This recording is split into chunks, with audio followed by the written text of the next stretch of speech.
Welcome to BD4, an RJ Carbone podcast. BD4, where there is no better way to get your Yankees and Knicks analysis. We also do MMA. Yanks every series, Knicks every game, MMA on occasion. BD4 is a 5-star show on Apple Podcasts, also available in video format on YouTube and Spotify. So thanks for stopping by, and we hope you enjoy the show. Champion of the world, turning, looking, see ya! Anthony for three, bang! That one goes down, and the game is tied! Time! Penetrates, creates, and showing some dexterity as well with the left hand. Yankees win!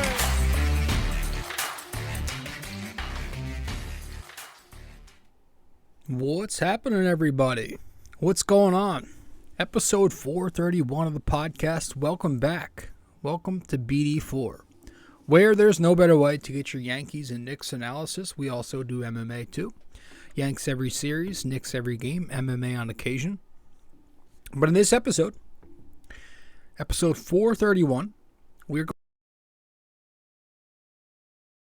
haven't had an episode since, I believe, the Houston Astros ALCS series.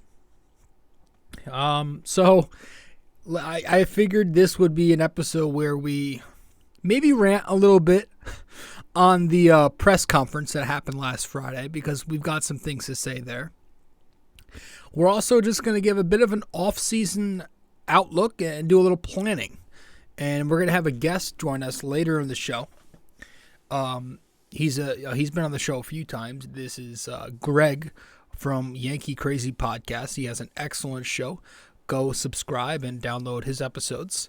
Yankee Crazy Podcast. It's on Apple Podcasts, Spotify, and Anchor, wherever you get your podcasts. So he will join us in a little bit in the second half of the show. But yeah, as for the first half, we're going to give our own thoughts, and then we'll get his thoughts later on. And I believe this episode will also be posted to his channel. At least that segment of this episode will be posted to his podcast. So he's going to drop it sometime soon. This episode, I'm recording it on Thursday, November 10th, and it should be out Thursday night, November 10th. If I don't drop it tonight, it'll be out by tomorrow morning, the 11th. So yeah, welcome to the podcast. Welcome to BD4. I am your host, RJ Carbone. And first of all, I hope you're having a great day. I had an eventful one. Not really, but trying to make some money, man. And it's slowing down at work because the weather's cold and not a lot of golfers are coming in during the cold. But I'm also just losing bets. And I've been betting on the NBA a lot, and I'm hitting a cold streak, and I've been nothing but hitting cold streaks since I started betting a few years ago. But I found myself irritated. I thought this was funny. I figured I'd bring it up. I found myself irritated last night, and maybe I was just irritated because I've been losing bets, and I'm just a little extra sensitive right now. But I was about to place a bet on DraftKings, click on the app, and I just get pissed off, and I'm complaining to myself. I'm like, every single time I have to log in to these stupid apps, I have to type my info in and log in. I can't just click it and I'm there. And I'm sitting there, I'm complaining. I'm like, how spoiled have we gotten with technology? Like, I'm literally doing something where I have a chance to get money at my fingertips, sitting on my ass doing nothing. And I'm sitting here with the audacity complaining about how it's not auto-saving my account and bringing me right to the app. I just found that funny. You're literally making money sitting on your ass doing nothing. And we find a way to complain. I do. That's what you call first world problems right there, right? But yeah, I've been losing a ton of money lately.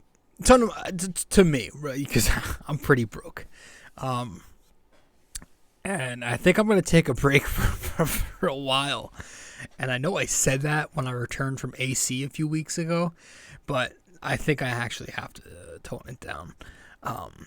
It's always one. It's always, you always hit every leg of the parlay except for one. And the one that doesn't hit is like 1 point less than he was supposed to get, or, you know, one total base less. It sucks. It's November 11th. Yeah, I said that already. 10th. It's November 10th as I record, which is crazy. Gets dark at 4. It's getting cold out again. It's almost Christmas time, man. It's going to be here before you know it. You know what's funny? I was, and you could skip, right? If you go to the description, if you're watching on YouTube, you can skip a few minutes, skip this bullshit, but I just want to rant for a few on some bullshit. I was listening to, I had Spotify on the way to class this morning. I had Spotify on, and I was listening to podcasts, and somehow it's on autoplay or something. I guess somehow it, like, after I was listening to a podcast about the Yankees or the Knicks, somehow Spotify just went to some Christmas song and it started playing Christmas songs. I have no idea how it got there, but I kind of just went with it. And I kind of went with the flow. I'm like, all right, let's get into the early Christmas spirit. But I'm listening to Christmas songs on the way to class, and that, you know, that song that got canceled a few years ago, Baby It's Cold Outside? So I'm listening to Christmas songs, and that song comes on. Except it's like a woke version of it, written by John Legend, where, because, you know, that song got canceled because he was, you know, supposedly just being very creepy and very aggressive towards the female in the song, if you listen to the lyrics. A woke version of it came out, and I couldn't stop myself from laughing. I was like smiling and cracking up very subtly, because, like, he changed the entire lyrics and made it, like, very politically correct. And it's like, text me when you get home. That's like part of the lyric. It's like, I don't want you leaving in the snow. It was the most ridiculous shit I've heard. It's not surprising given the uptightness of this world today, where we have to be so correct on everything. But I thought that was hilarious how there's an actual politically correct version of that song, because John Legend said, God forbid we just let music be music. Speaking of, like, all that shit, man, I need to graduate school. These college professors, man, teaching through their own lens. Listen, I got no problems with whoever you like, whoever you vote for, this and that. I don't give a shit about that. I don't even vote. But I'm in a literature class. We're supposed to be talking about these old poets and stuff, because that's what all the assignments are about. And that is what we talk about a decent portion of the time. But a lot of the time, like the other half of the time period we're in class, maybe probably more, we're bringing up bullshit politics about today's world that have nothing to do with what we're learning. And the college professors always seem to teach through this liberal lens, because they cater to the students, because they know that young students have that same viewpoint, and it's easy to do. And it's so frustrating as somebody who's not really on that side to have to sit there and listen to my professor tell me about how stupid people are to vote for this side, when it's like, who are you? Like, it's so ridiculous. And again, this class has nothing to do with the shit he's talking about. He's going out there ranting on Trump. It's like, what are we doing? And oh my God. And this is, I'm not even into this shit. But it makes me feel like I'm some old man when I sit in college and this guy's out there. These guys, oh, it's so fucking, I just needed to rant. I needed to get that out of the way. I hope your day's going well. Let's talk Yankees. Let's not waste any time. Get to our first break real quick. When we get back, we'll stop the bullshit. Stay with us. We'll be right there. Hey guys, so if you are a listener of the podcast often and you want to know where to find me on social media, you can find me on Facebook at BD4. You can find me on Twitter at BD4Pod, and you can also find me on Instagram at RobJCarbone.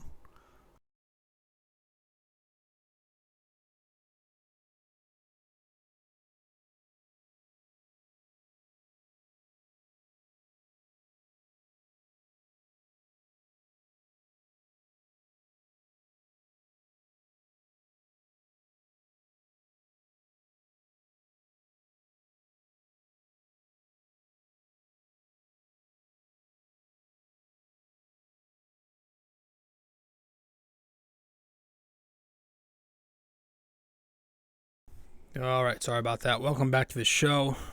A little delay there, my fault. I'm your host, RJ Carbone, and you are listening to episode 431 of BD4. Thanks for tuning into the podcast. So, 10 minutes later, we'll finally start this. So the Yankees held their annual mid-playoff postseason presser last week, which I always find funny. So let's talk about this shit. I want to start with that, and then we'll get into our actual offseason outlook. We'll dive into the presser, because they're... Oh, man. Like, I just want to give my brief thoughts on this press conference. First off, it was your usual whole lot of nothing, like, just a bunch of Yankee jargon press conference from Hal, from Cashman and Boone. It's just a bunch of Yes Network Yankees propaganda. They, I always joke about they're like the Biden administration. They just feed you bullshit and they think you're stupid. They're out of touch. It's like, but no, all they do, seriously, the Yankees, all they do every year, it's the same shit. It's the same recycled terminology that they use, and they read the same exact recycled script from every end of the year postseason conference. This year, some of the infamous quotes from it, you got Cashman talking about how it's about the process. The process was good. Boone saying that we're right there from being in the mix. You got these guys blaming injuries, blaming the fans. Yep. The lockout, blaming, using the crapshoot narrative as an out. Just all these hypocritical comments and ridiculous excuses. Talking around reporters. And some of these reporters, man. Listen, I know it's a difficult job, and it's way easier for us to sit here and tell them what they should ask. Some of these guys just throw them softballs. Nobody presses hard. You never really heard questions about Boone's bullpen management in the playoffs. No one really pressed hard on why they passed on these star-studded free agents in the previous offseason. There was really nothing about Peraza and how he should have been called up way earlier in the year. And they lied to us about IKF being the stopgap until Peraza was ready. Boone just sits there telling us really how great everything is and how great everyone was, as usual. He's praising Josh Donaldson like he's the Lord Jesus Christ himself.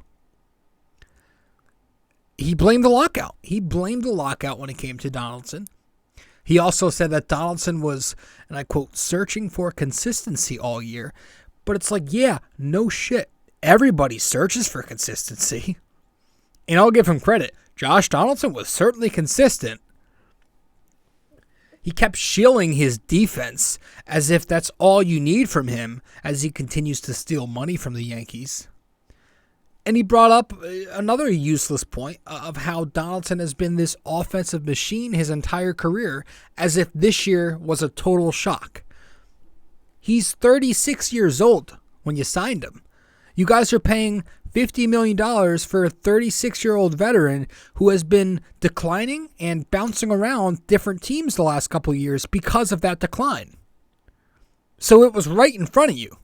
It's common baseball logic, common sports science logic, that a player in his late 30s is not going to be that same machine that they once were.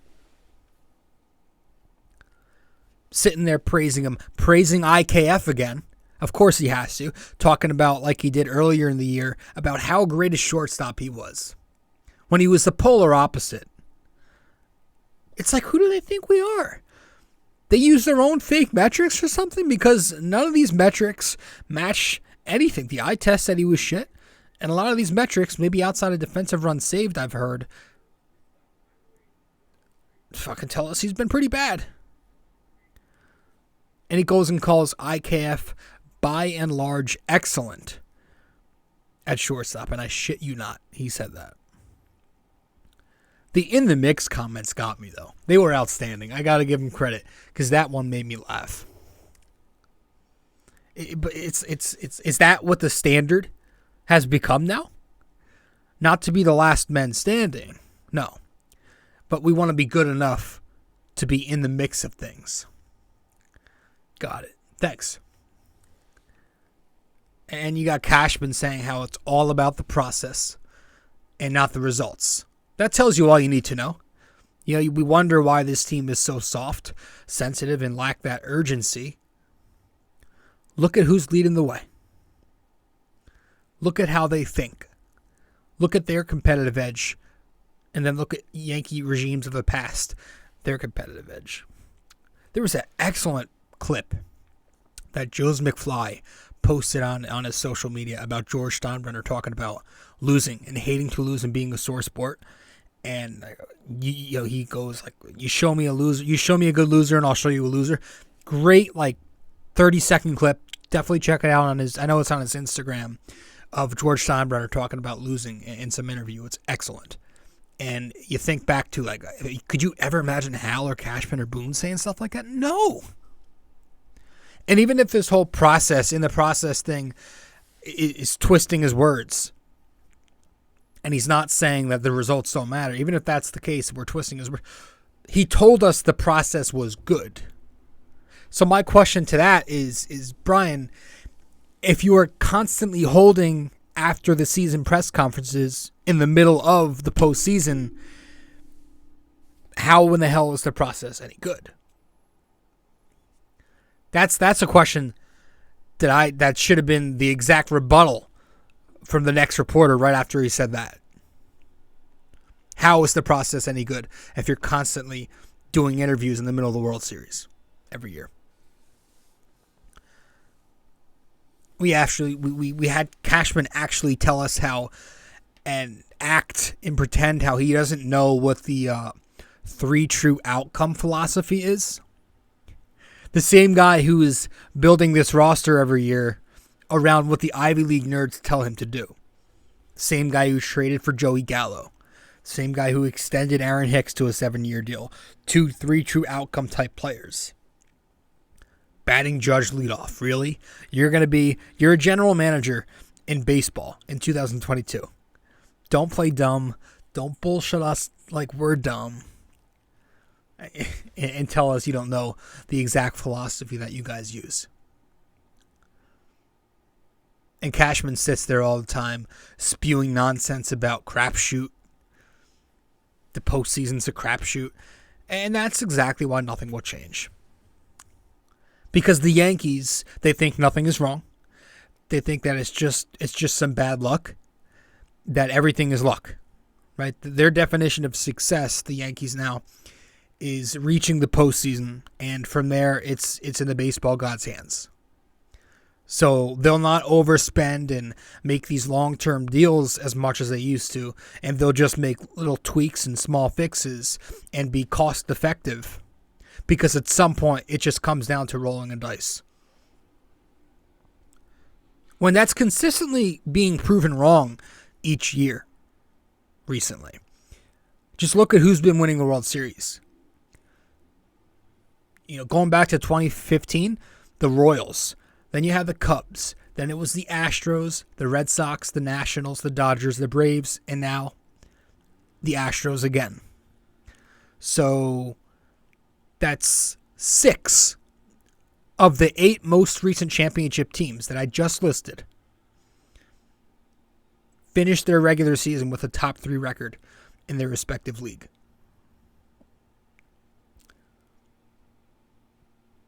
Okay? And 5 of those 8 teams were first place in their leagues.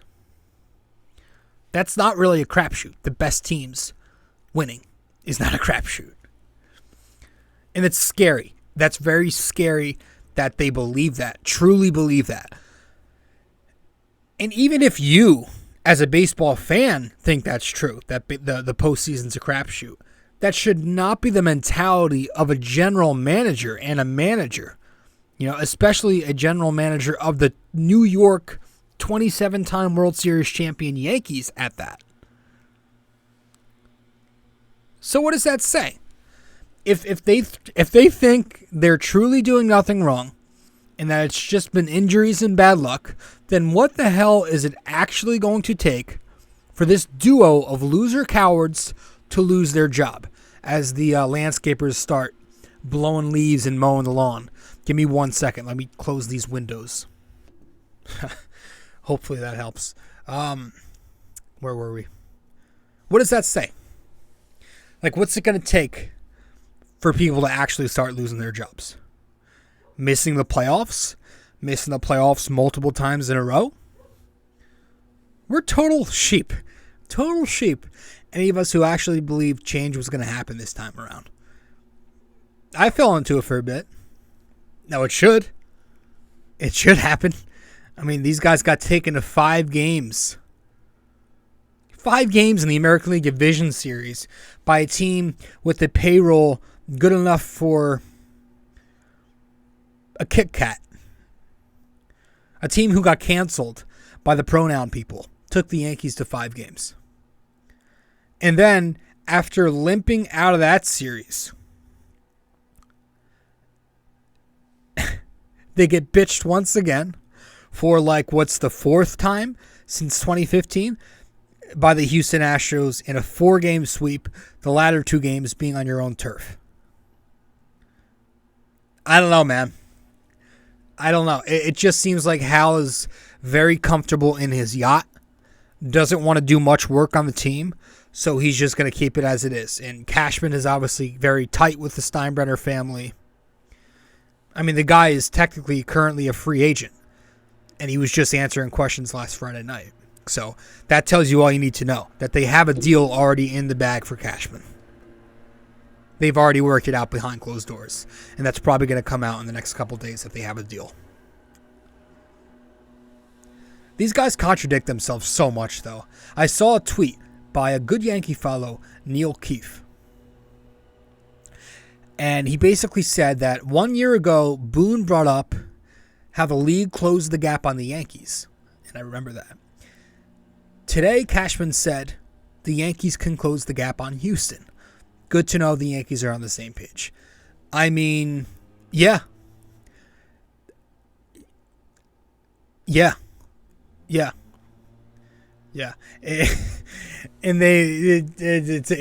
that's perfectly put. And they blame the fans. They also blame the fans. These idiots are so soft. These articles that came out last week or 2 weeks ago are remarkable about how Yankees players were offended, and they're blaming the fans, and they're for the booing, and they're ruining the fun, and some of them don't want to come back because it's so cowardly. But again, are you surprised by this? Because they are soft. Because look who's leading the way.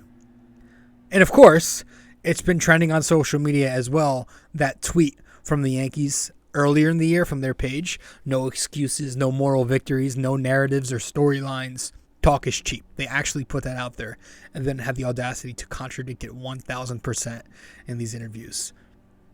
It's just so fitting that this is all piecing together the way it is. But it's like, yeah, you're getting offended at booze. This is the Bronx. Welcome to expectation. Welcome to a big city where fans are passionate and will be fans. We don't have pom-poms for a reason. Instead, we've got our voices, our passion, our energy, and we've got alcohol. Okay? So people are going to be assholes. Deal with it. Nobody is immune to getting the big, bad, scary 3-letter word. Nobody. If Mantle got booed, if Derek Jeter got booed, Aaron freaking Judge can get booed for going 1 for 16 in an American League Championship Series. A-Rod got booed like crazy every playoff from 04 all the way up until 09. He had a ridiculous season himself in 07. Very similar to Judge. He still got booed. But you know why they stopped? Because he, unlike Aaron Judge, so far, stepped it up in 09 and finally won them a World Series by raking that entire month.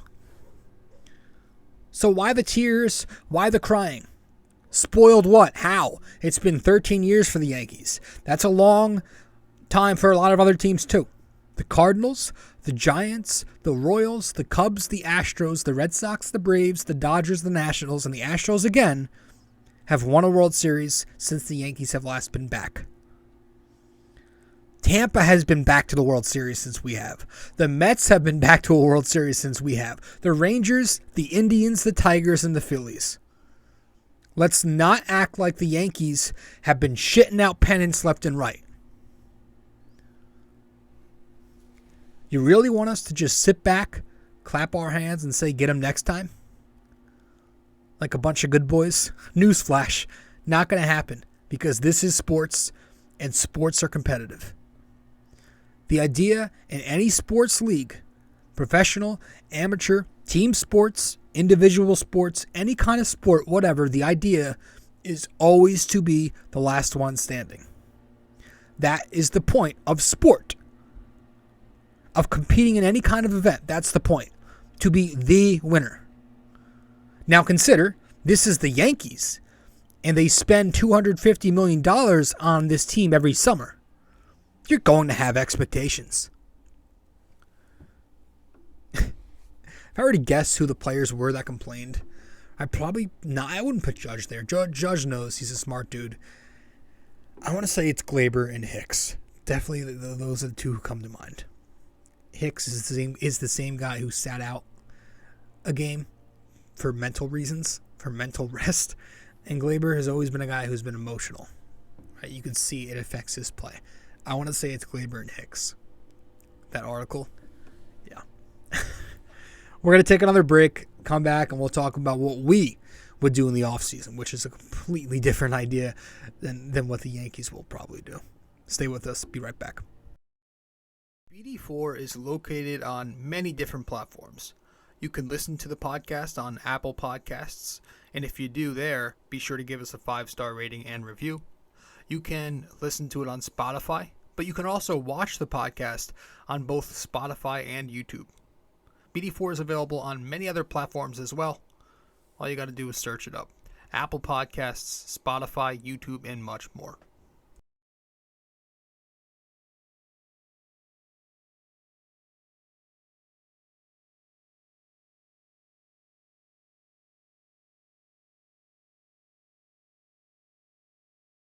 Welcome back to the show.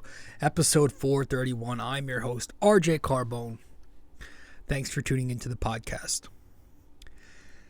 It's time to figure this shit the fuck out. Houston is always in the way. It's now 6 consecutive years where they've made the American League Championship Series. And the Yankees are also doing the bare minimum to defeat them. And they're completely content with it. Which is insane. It's insane. I also wish somebody would have asked Cashman if he regrets not going after the free agent class from a few years ago. Harper, Machado. Both of them were in the NLCS. Both of them have been to a World Series since leaving their first teams. Machado immediately as a rental with LA, and Harper just this past year. Oh, man. I just keep thinking about those pathetic excuses as to why they never went after Harper. That one tweet resurfaced just a few days ago. How they said they passed on Harper because, and I remember this, because they didn't have enough room in the outfield. Now I remind you, the guys who were taking up space, Jacoby Ellsbury, Brett Gardner, Aaron Hicks, and Clint Frazier. Jackson Frazier, sorry. Yeah, that's real. Meanwhile, years later, Series games, and the Yankees, their big prize acquisition that offseason was DJ LeMahieu, who I like DJ. I think DJ's been very serviceable, but let's be real. He's not those two. He's never going to hit like he did in 2019 and in the COVID season 2020. He's older. He's getting hurt a lot now. Oh, and that left field spot this year, we had 4 different regulars play out there. So clearly we're still looking for help there. Such a joke.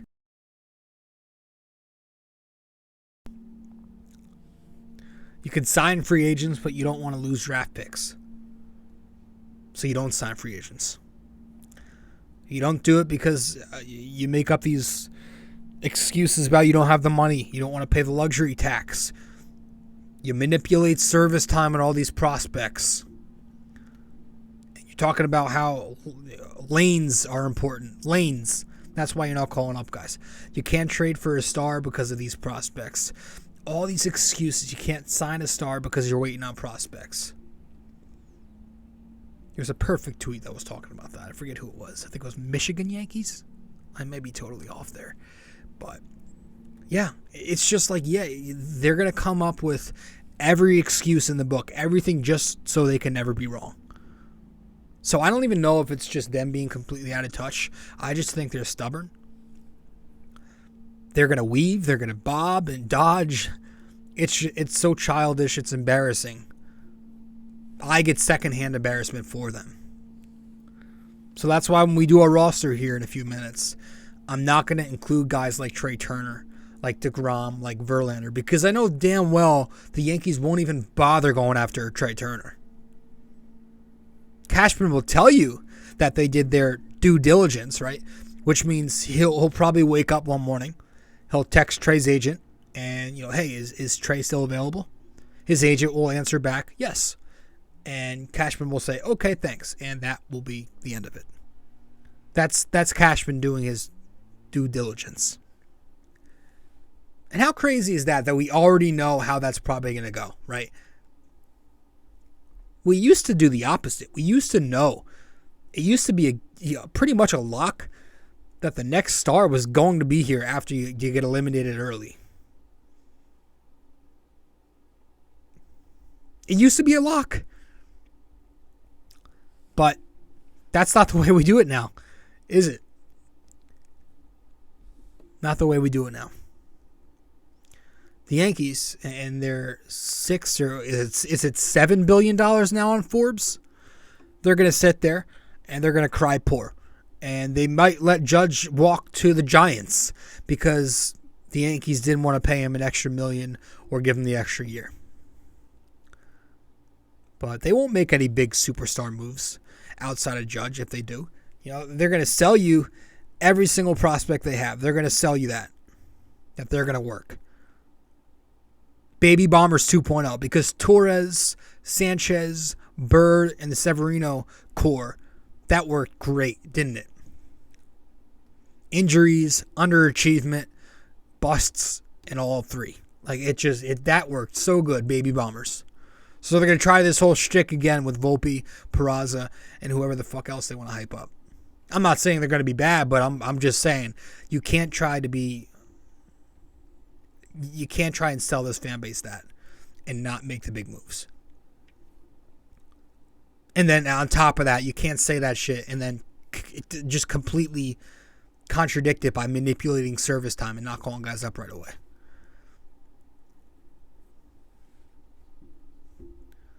But that's what we're going to be working with eventually, I hope.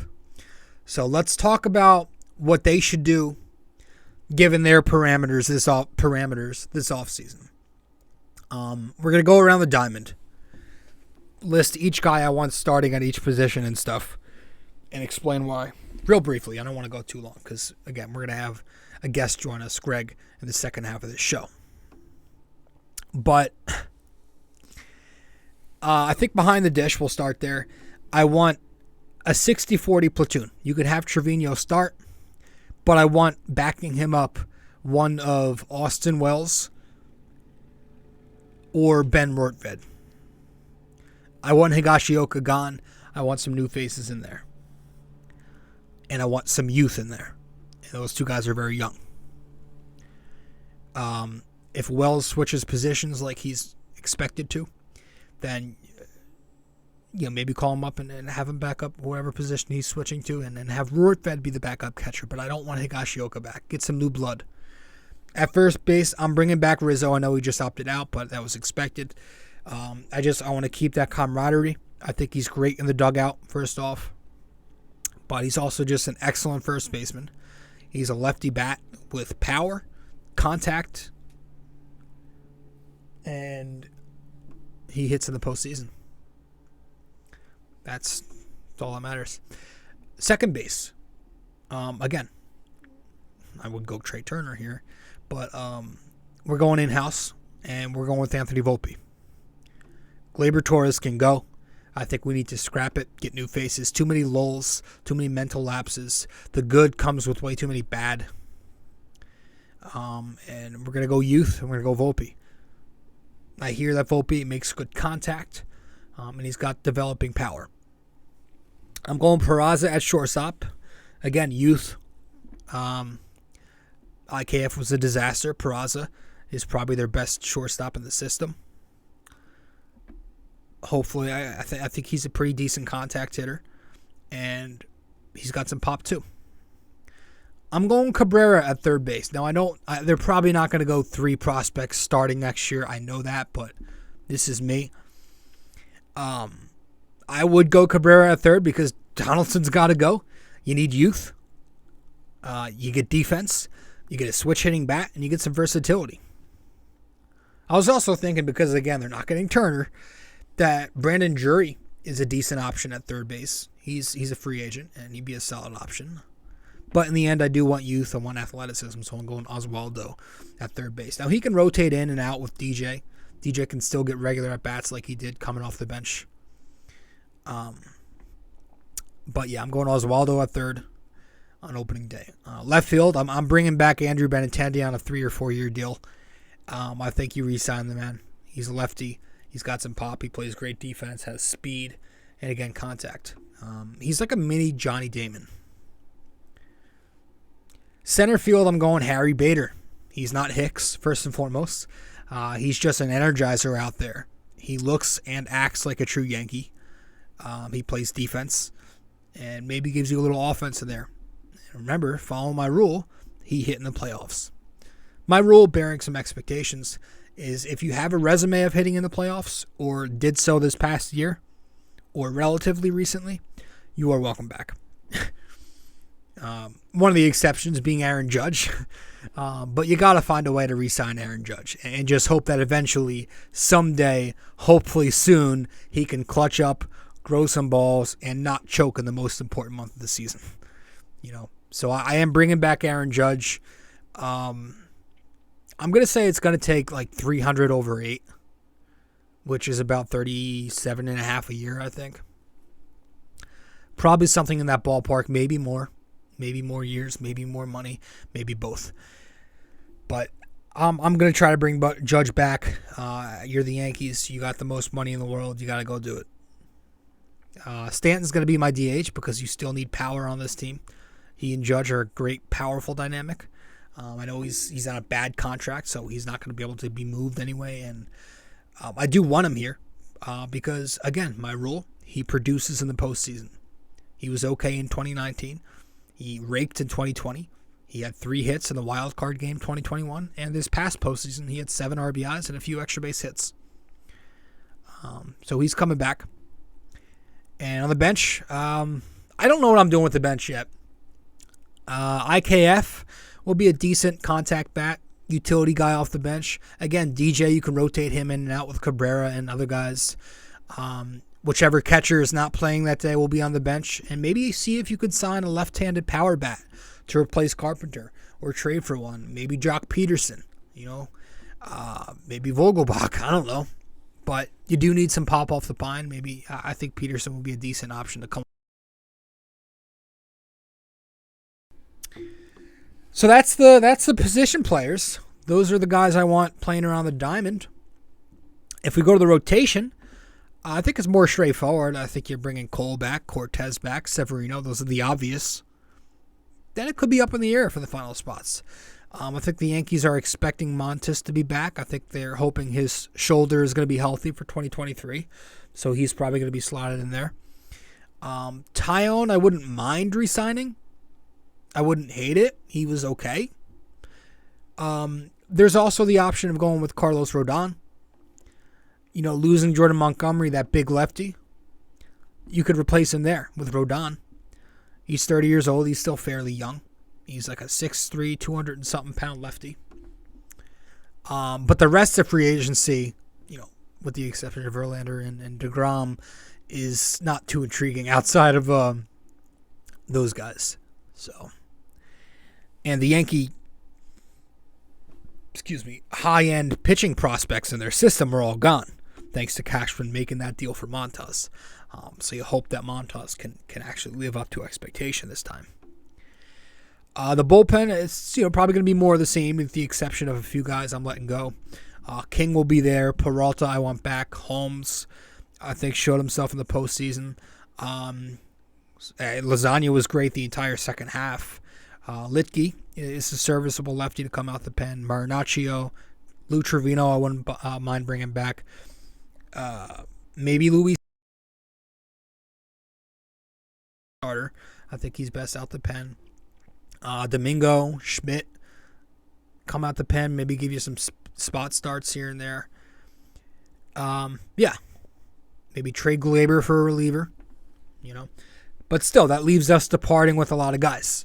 And as I've said on social media, here on the podcast, in the blog, in person, I've said it a number of times to my peers, my Yankee friends. My plan has been this: to rebuild and restart. That was my plan last year after they missed the World Series. I think putting together a roster like this improves the defense, the athleticism, and it helps them with the need for contact in the lineup.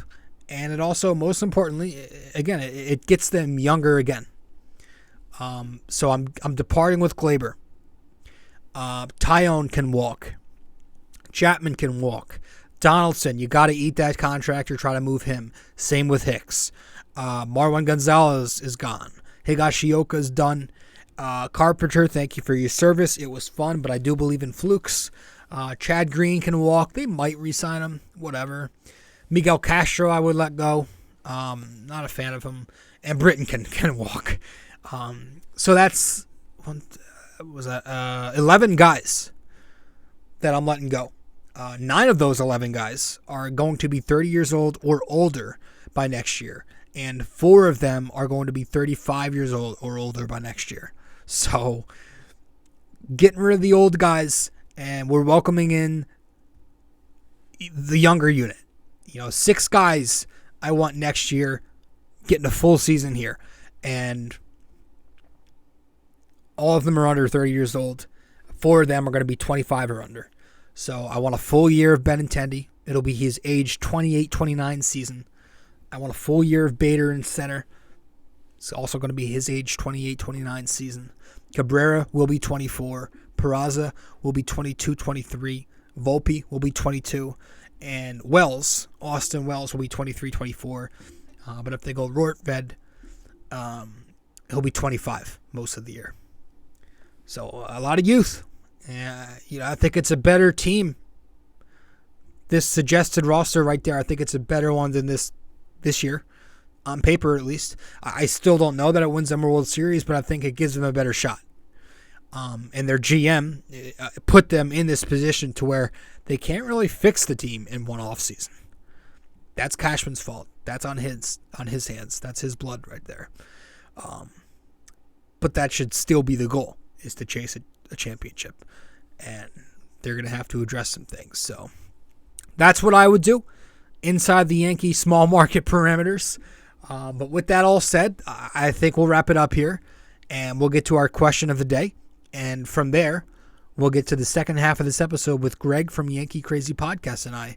And he's going to give us his thoughts on basically everything we just talked about. So stay with us one more time. We'll be right back.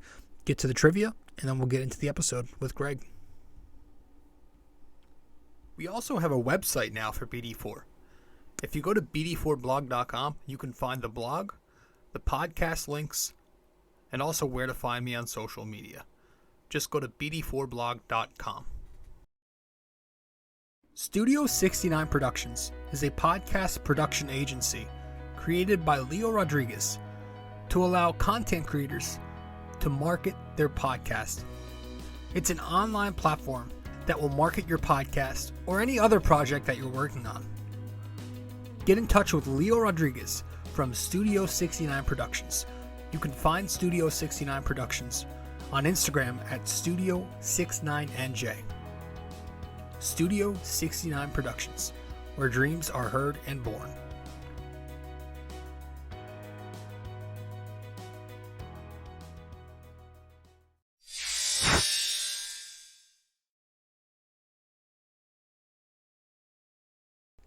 All right, welcome back to the show. You are listening to episode 431 of the podcast. I am your host, RJ Carbone. Let's wrap it up with the trivia.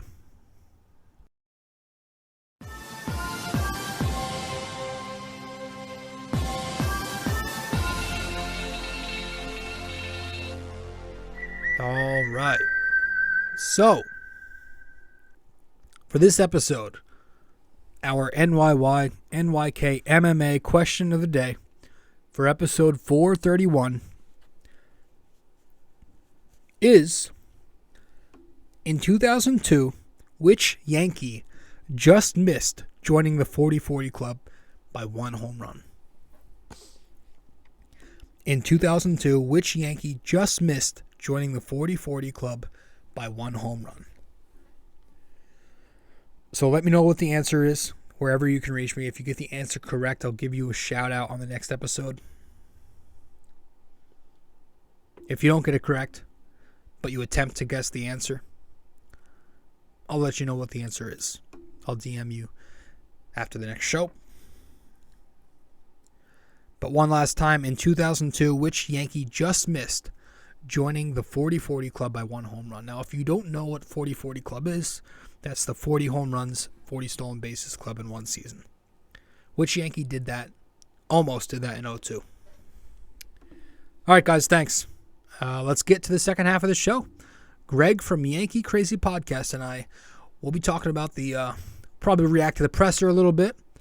And then we'll talk about this roster, what we should do with it, and a little more too. So, hope you guys enjoy it. All right.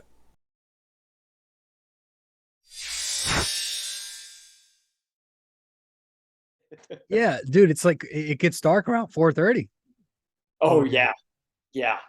That's nuts. And I remember when I used to work in Manhattan, and it would be like December, like closer to Christmas. Yeah. And with all the buildings, if you're working kind of like more in Midtown, it would be like before 4 o'clock, it'd be dark.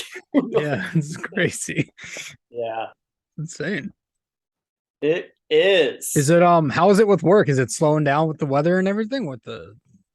Well, we're like year round here. We're such a temperate climate that that's true. You're in California. Yeah. Everybody's working year round. I always forget. Us East Coasters. I know. But we've had a lot of rain, and it's been cold, which is not saying really anything. Yeah, what's cold over there? 70? Well, in the mornings it's like 37 overnight. So not terrible, but compared to a month ago when we were still touching 90s, it's like, whoa. I get it. All right. Right. Yeah, so I figured we just talk about, if you have anything you want to bring up for your show too, you'll whatever segment you want to do, if you have anything. And then I figured we talk about, the off-season plan. Maybe do a little start off with a little reaction to the press conference that was last Friday. Yeah. Just give our thoughts on that, and then you add whatever you want to add in too. So yeah, and I would love to do just like the crossover for the winner loser. I don't know what to call it, neutral. Yeah. Or in between, yeah. winner loser in between. So we'll figure out something like that. I couldn't think of anything catchy to say instead of I like that idea. Neutral. So we'll say in between. Let's do that. All right. Cool. Yeah. So I guess, I told myself I wouldn't watch that press conference, and I didn't live. I didn't. But then I got texts from buddies of mine, and they were sending me tweets and screenshots of like quotes.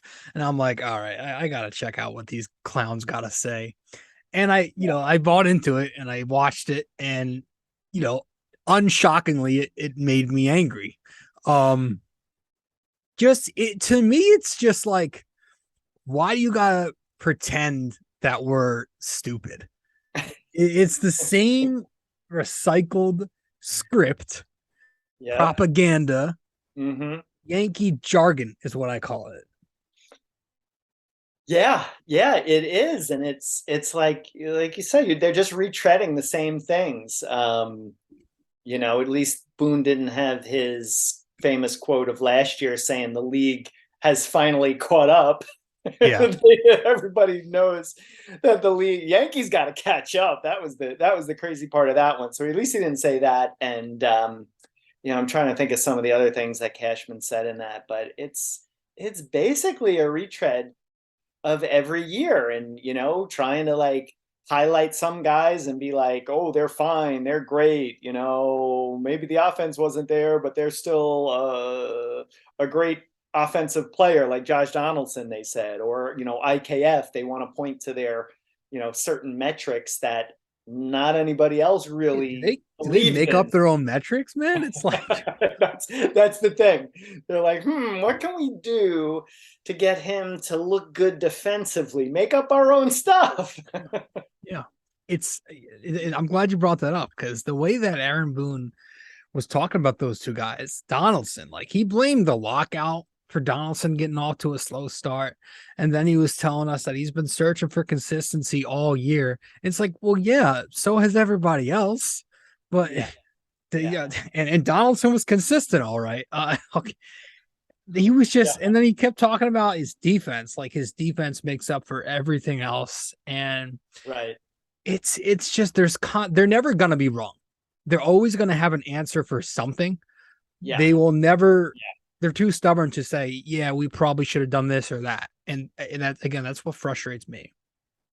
Right, exactly. They never want to hold themselves accountable for a poor decision on things. The best I think we got out of Boone ever was, I think I heard an interview with him, it might have been on Michael K's show, where he discussed maybe he should have made some better bullpen decisions. I think specifically he was talking about that game against Cleveland. What was that, game 3 maybe, that he completely blew it on. But yeah, these guys, they just are like, they I think they feel like they have to put on this front like, oh, everything they do is right, and they have to spin it that way. But somebody else was talking about, I forget where I heard it, but they were saying like, what should happen? And it was Cashman going into Hal and saying, okay, I screwed up on this, I screwed up on that. Let's just like make that, dump Donaldson, eat the money, dump Hicks, eat whatever's left on his contract too. But, and maybe that could happen behind closed doors, but you'll obviously never hear him say it. But that needs to be done. They need to be accountable, and maybe Hal does in some ways, but it just, I don't know, feels like they think of themselves as infallible. Yeah, the thing is, in listening to these press conferences year after year, I think their mindset is, if we make it into the playoffs, that's a win, because we think the rest of it is just a rolling the dice. They see the playoffs as this crapshoot, which I don't really agree with, because it's usually the same way we're going home every year is the same reason. It's usually because we're not hitting. And you look at the teams that are winning. The teams that win the World Series are usually, top 3 teams. Like the Houston Astros have won twice over the past 6 years. They've been one of the best teams. The Red Sox in 2018 were one of the best teams. It's the Dodgers when they won in 2020. It's, most of the time it's going to be the top team, one of the top couple of teams. So I don't buy into that narrative that you get to the playoffs, it's a win, and then you just get lucky or not. And they're blaming that. They're blaming injuries. Every other team has injuries. But yeah, like you said, you just hope that that behind closed doors, they at least acknowledge that they've made mistakes. And it's hard to fix this team in one offseason, man. It really is. I don't know how they could do that. I have my ideas of how it can be better than last year on paper, but I really don't know how you can make that jump because the gap between the Yankees and Houston, it's pretty big. Yes. Yeah, it is. And, as we saw in that series, Yankees were, I wouldn't say embarrassed completely because some of those games were close, but overall, a sweep is embarrassing at that level. You're supposed to be a team that if you get to the AL, the LCS, you should be more competitive than that. And they had their moments of being competitive, but overall, Houston just outclassed them in everything. And it's like, well, how are you going to, close that gap between them and us? And it's like you said, yeah, that's going to take some time, especially the way the Yankees do it. I feel like with maybe, maybe a different GM, and I know all this about Cashman, and everyone says, oh, he's such a great GM, and oh, he's so respected in the league, etc. But what about the whole thing of a different voice? Maybe like look at Madden for the Angels. You want to talk. Everybody considers him a great manager, but the guy got fired, and they always, a lot of management and front offices point to the whole quote, a different voice needs to lead. And maybe that's what the Yankees need. Cashman, yes, he's made some great moves. He's made some bad moves too, which, all GMs do.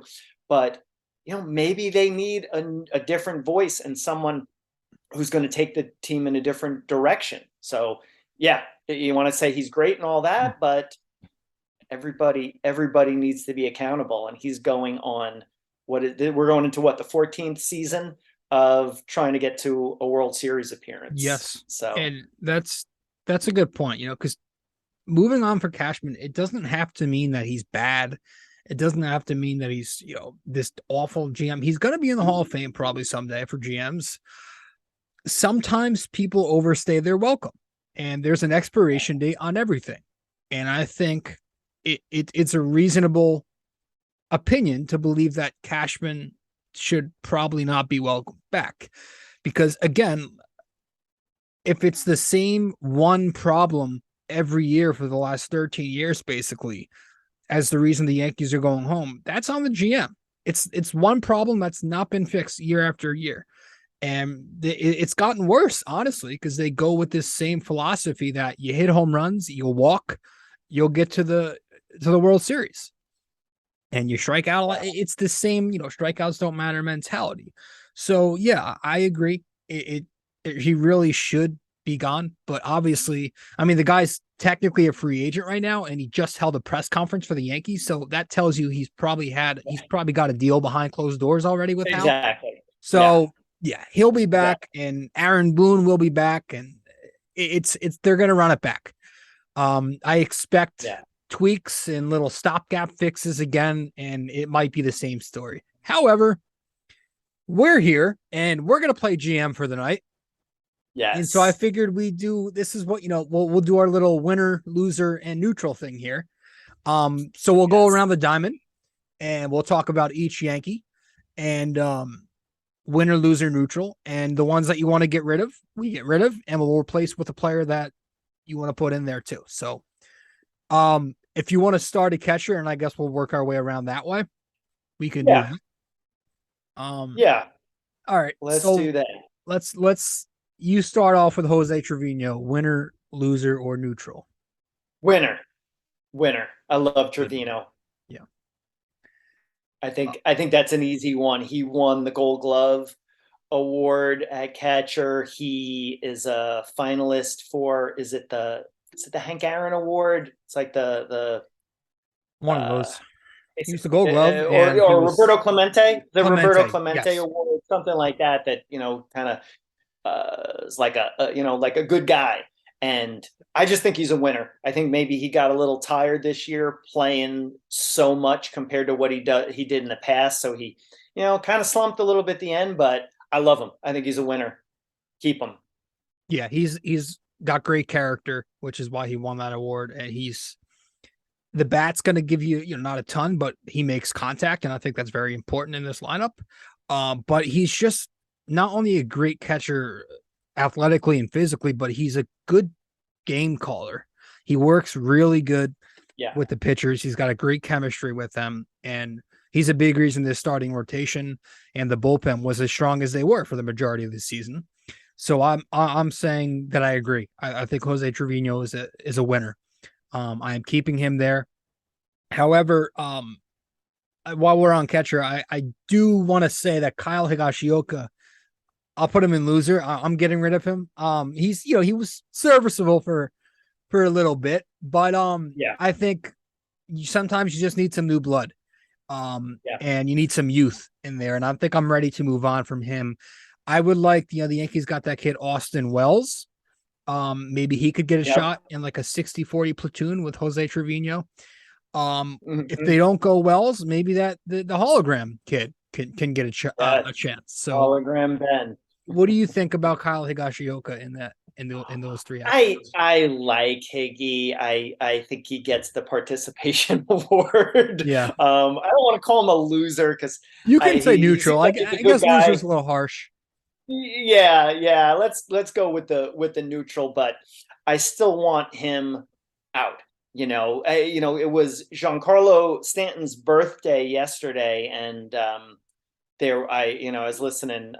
Michael K again. I was listening to him, and they were talking about a few different Yankees, and then they brought up Higgy, and he is, I think he's like 30 or 31. Like, he's not a kid anymore. I always view him as, he's still really young, but if they were right and he's in his 30s, it's like, it's time to go. He definitely needs to go. Like you said, that minor league catcher, Wells, is he righty or lefty? Do you know, batting?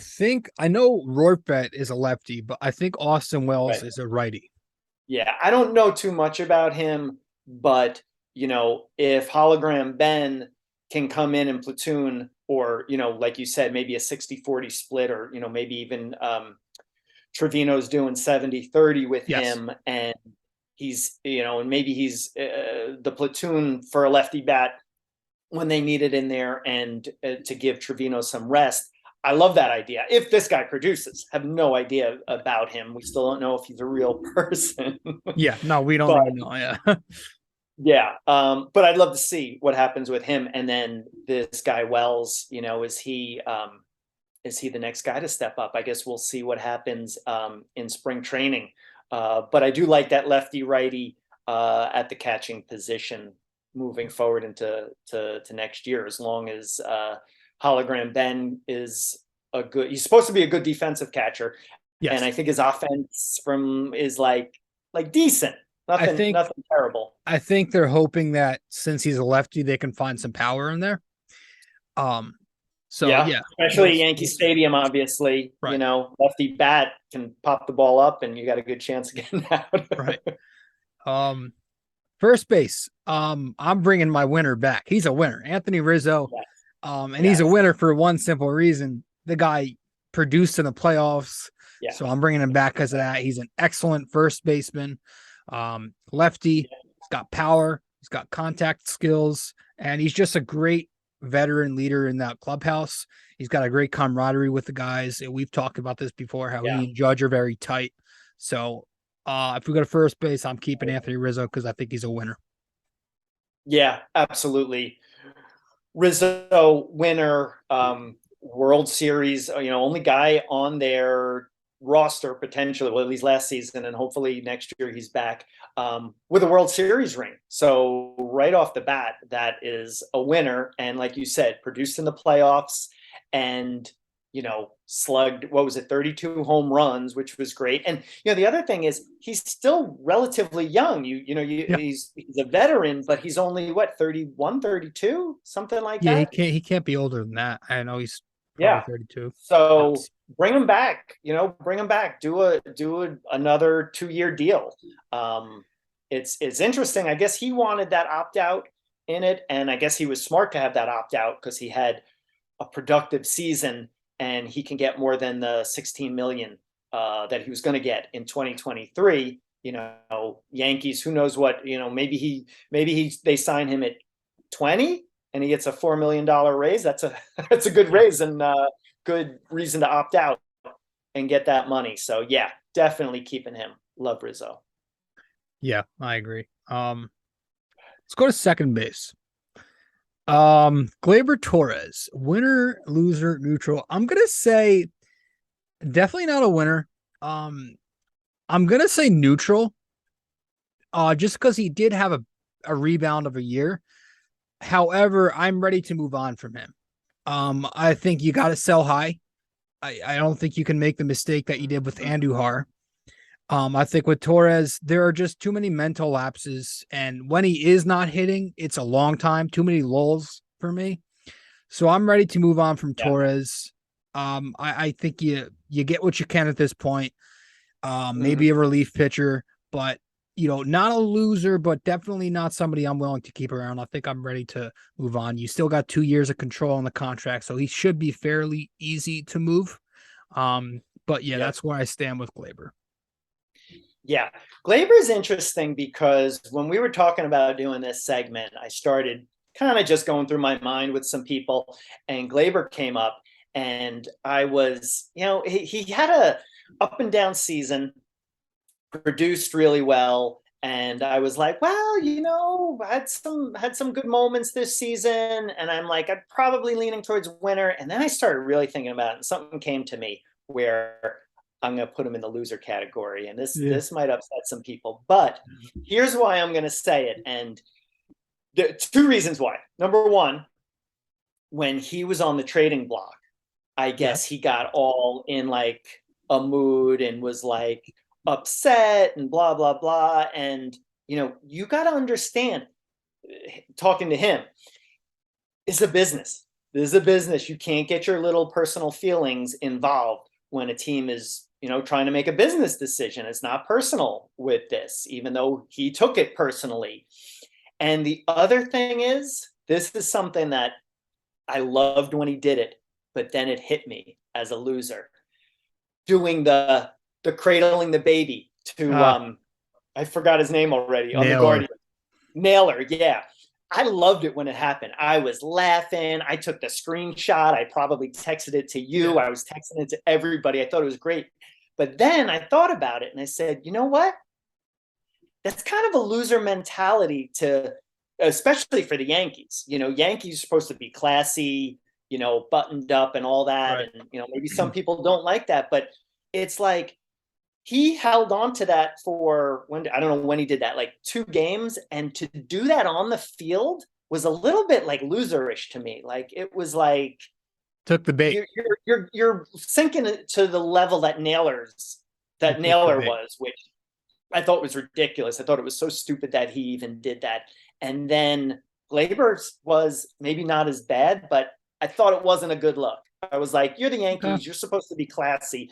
And it made me think about how people talk about Mariano Rivera, how he was such a great closer, because if he gave up a hit and lost the game, they said it was over. The game was over. The moment was over. He turned the page. He was already looking to the next day and never held on to it. And I was like, that's a winner mentality.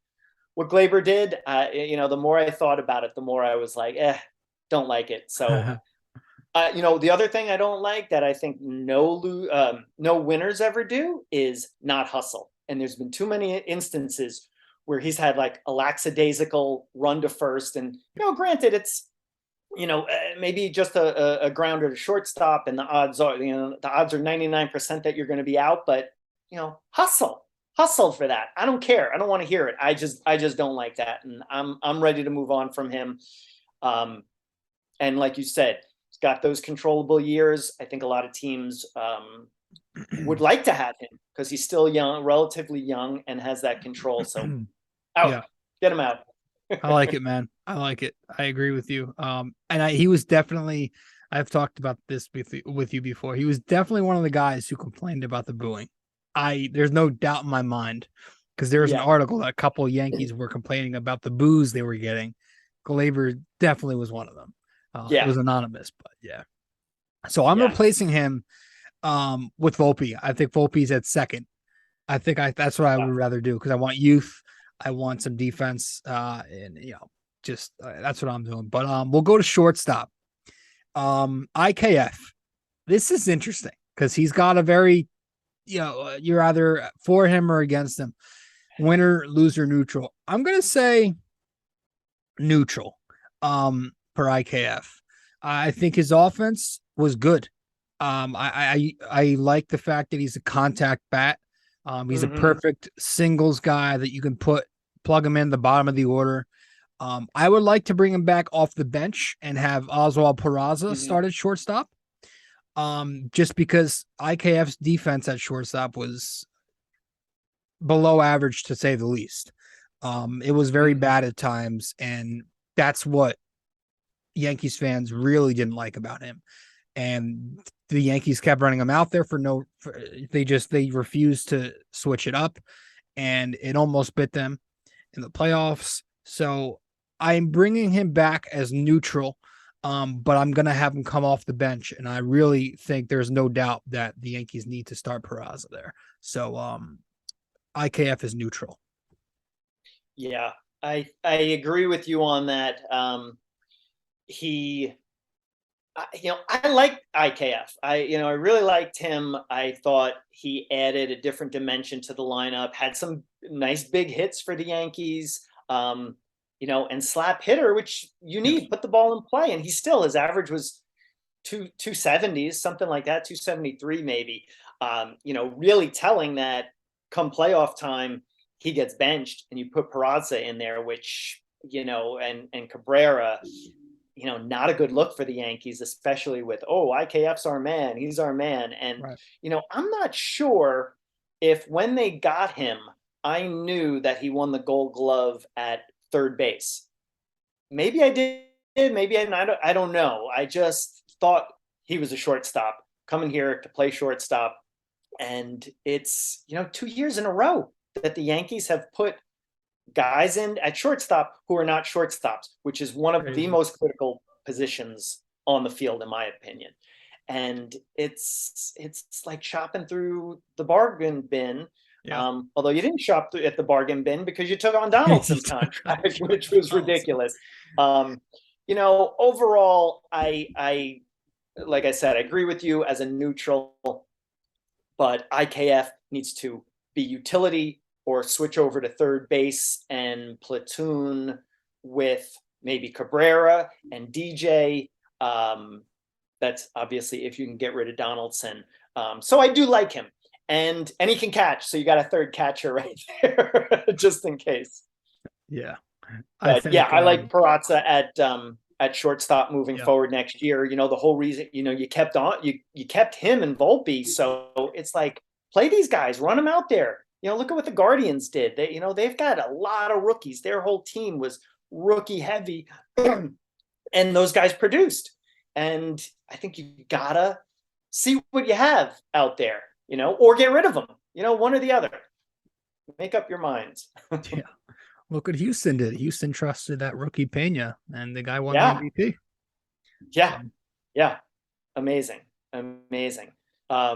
So let's see. We've got also I guess we should throw DJ in there. Well, we got to get to Donaldson. Let's go to DJ when we get to third base. We'll talk about DJ and Donaldson together. Third base. Donaldson, I liked him. I wanted him to do well here, but he's a loser. It's over. He just too many hissy fits with the umpires on easy strike three calls that were obvious. 3-pitch at bats, just it never worked. He never got hot. He got lukewarm, which was like, he hit for 2 games in a row or something. It would never Yeah. extend to a hot streak. He flopped in the Right. postseason after the 1st Mhm. game. That was it. I'm ready to move on. He did play good third base. I'll give him that, but who cares? You're getting paid $50 million this year, next year total. I'm ready to eat his contract, get him out of here, and have DJ and Cabrera platoon at third base or rotate in and out, do whatever you want to do. But Donaldson cannot be there. Give me Cabrera there. Youth, defense, Yeah. switch hitter, versatility. DJ can play there. He's a veteran, plays third base pretty well. Good contact bat. I can't do another year of Josh Donaldson. No, Donaldson. Some people might point that you point to MVP awards and his productivity in years past, and maybe he was a winner then, but I think he's a loser now. It just sounds so funny calling him a loser, but I know. one of the things that about Donaldson was that he came to this team and they're like, oh, he's going to bring this intensity and he's just a hard-nosed guy, and maybe he is, but I saw him laughing too much. I saw him like kidding around with everybody, or like, head in the clouds with the playoff game where he hit the top of the wall and rounds first and gets, they nail him at second. And it's like, dude, where's that intensity? Yeah. I don't want to see you smiling. I want to see like an angry dude. But yeah, just don't like him. It was a really foolish move of having him tacked on in getting IKF and hologram Ben, and they Twins please Cashman on that. So yeah, he's got to go. Ship him out. Eat some of the money. Take take 10 million off of his contract, and maybe someone will take that 15. Hell, go 15 and have someone else pay him 10 for a really great defensive third baseman. And maybe he turns it around. Maybe he I don't know, can go somewhere else and have maybe a little less pressure, and maybe that relaxes him enough where you get some offense. I think he still has something left in the tank that someone, if you're only paying him in the 10 to 12 million, would take on. So yeah, it doesn't seem. I mean, Cashman said the other day he's planning on having them back. Boone was making excuses. It just doesn't sound like it's great for us. But let's see. I only got 10 minutes left in the Zoom thing, so I'm gonna try to. We'll get through the outfield. That's all right. We'll get through the outfield and we'll wrap it up after that. But and then we agree that DJ is a winner. He's coming back, right? DJ a winner. Yeah. Hate the fact that he got injured the toe again. So that was unfortunate. But I love TJ. I really want him to come back and be productive next year, even in a utility role, or second if they get rid of Glaber. Make him your starter at second and rotate him at third. Yeah, that's what I was saying. I think you go like Rizzo at first, and you go Volpe, Peraza, Cabrera, and DJ. You could do what you did this year. You rotate him and you get him regular at bats that way because he can play. He's flexible. He can play any position. Right. I know. First, second, and third. Amazing to have him. Let's go to the outfield. Joey Gallo, an obvious winner. Aaron Hicks. Aaron Hicks. I am done. The same thing. Same story. He's a loser. He can't hit. He's lazy in the field. He's got an attitude. Yeah. He's gone. That's it. Yeah.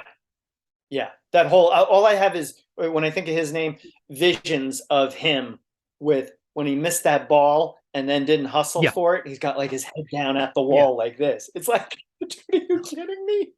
You're good. Loser, gone. Out. Dump him. Just release him if you can't get anything. Eat the contract and re-sign Benintendi. Get a lefty. Benintendi's like a mini Johnny Damon. That's what I call him. He's a lefty with speed, defense, and he hits for contact. Center field, Harry Bader. He's a winner. The guy hit in the playoffs. He's just an energizer out there. He looks and acts like a true Yankee. He's not Aaron Hicks, and he plays good defense. So Harry Bader's a winner, and he's coming back for me. Yes, absolutely. Winner. Playoff performance alone. winner. Yeah. Before we get to Judge, because obviously that's a little longer of a story, we'll go Stanton at DH, and then we'll get to Judge. Stanton, I'm bringing, obviously he's not going anywhere on that contract. I'm going to call him a winner, man. Listen, the injuries are frustrating. The ups and downs and the hot and cold streaks are frustrating, but at the end of the day, he does produce. Oh, you're back. We had a little blip there. Oh, we're good. My screen froze, so I don't know what you saw on your end. Yeah, we're good. We're good. The beginning of what you were saying. No, basically, I'm just saying Stanton, I'm bringing back as a winner. He hits in the playoffs. He's got power. Is he frustrating? Yeah, he gets hurt too much, and he's very streaky. But at the end of the day, if he keeps hitting in October, I'm fine with it. He had a good 2019 playoffs, a great one in 2020. Had 3 hits in the wild card game last year, and this year he didn't hit as much, but he did have 7 RBIs and a bunch of extra base hits in the postseason. So I'm bringing Stanton back as a winner. Yeah, had some big hits, and he's a guy who, takes it. He takes all that. Yes, he's a professional and criticism, and he just he lets it roll off. He says they're all the right things and accepts it. Yeah, I like Stanton a lot. I am rooting for him. I don't love how much more on the contract, how many more years he has left on the contract. That's a little bit of an albatross, but that's another story. In terms of winner, it does suck that he can't move and he can't play a position, but I guess you take the good with the bad. And then Aaron Judge, he's obviously a winner, and I think you got to find a way to re-sign him. If you got to go 300 over 8, you do it. Is it frustrating that he continuously chokes in the postseason year after year after year? Yeah, it is. But I don't think that's a reason you let him go. I think you sign him back and you just pray, you hope, that you beg that eventually he finds it in a playoff.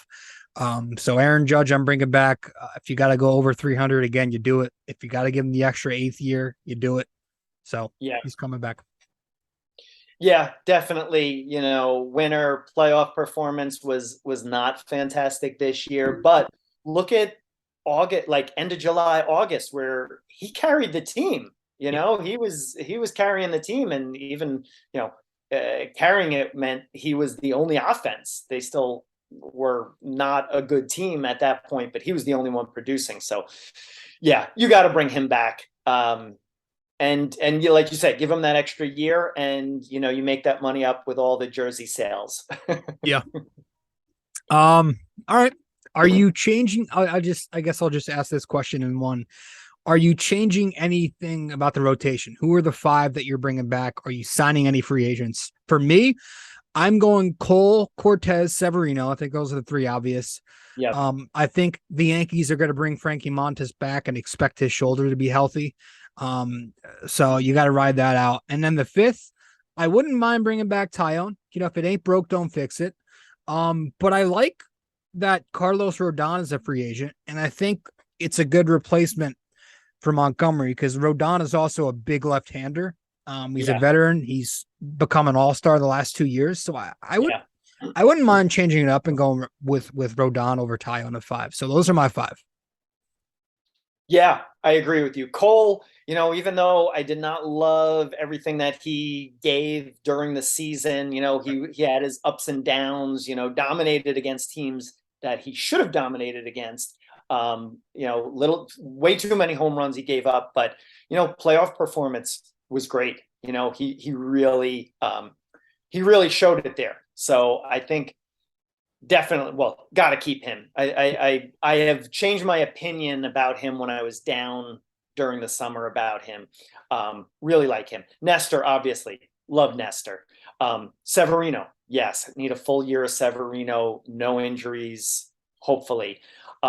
Tyone, if you can bring him back at a manageable salary, because if they give him, I think I heard they have to give him a qualifying offer, it's like 19 million. That's a little too much. That's a lot, in my opinion. Although the guy does come and he grits it out for you.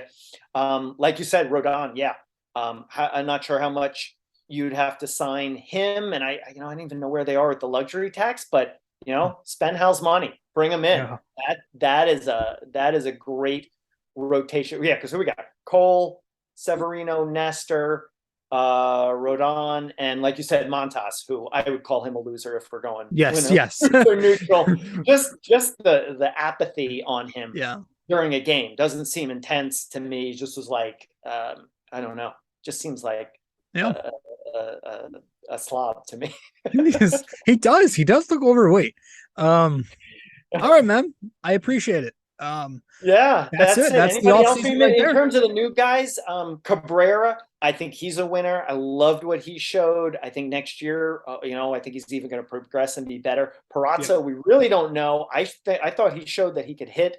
And at this point, I call him a winner. We don't really know. Yeah. I think we covered everybody. That's it, man. Some of the other people, let's see, although, that bullpen's going to be really different. Chapman, thankfully, is gone, but I only have 30 seconds. For some reason, it's counting down because I got less than a minute. But yeah, that's pretty much it. Aaron Boone, I'm going to put him on the loser list, though. Yes. Oh yeah, Boone is. Yeah.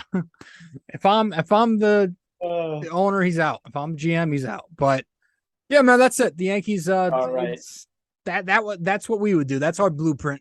But it's gonna be something different. I'm sure it's gonna be the same old shit. And thanks for coming on. And thanks, Rob.